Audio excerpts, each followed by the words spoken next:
নমস্কার বন্ধুরা, আমার চ্যানেলে সবাইকে স্বাগত। আশা করছি আপনারা সবাই ভালো আছেন, আমরাও ভালো আছি। গোয়াতে ঘুরতে এসে গোয়া ক্যালাঙ্গুট মার্কেট থেকে আমরা কি কেনাকাটি করলাম সেটাই আপনাদের সঙ্গে শেয়ার করছি।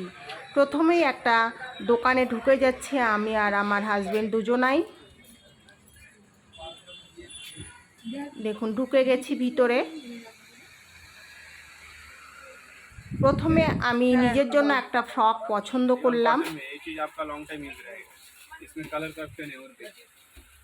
कलर तो नहीं जाएगा, कलर मिल जाएगा। कलर नहीं कलर तो नहीं उठ जाएगा। मैडम वही कुछ नहीं, ये रियन कॉटन है, रियन कॉटन का कलर नहीं जाता है। ये देखिए जो कॉटन रहता है ना। আশা করছি আপনাদের ভালো লেগেছে। তারপর চারটে না 5টা আই লাভ গোয়া লেখা গেঞ্জি কিনলাম, একটা আমার জন্য, হাজবেন্ডের জন্য, ছেলের জন্য, ভাইয়ের জন্য এবং ভাইয়ের মেয়ের জন্য। আশা করছি ভালো লেগেছে। এবার মার্কেটটা দেখাতে দেখাতে চলে যাব গেস্ট রুমে।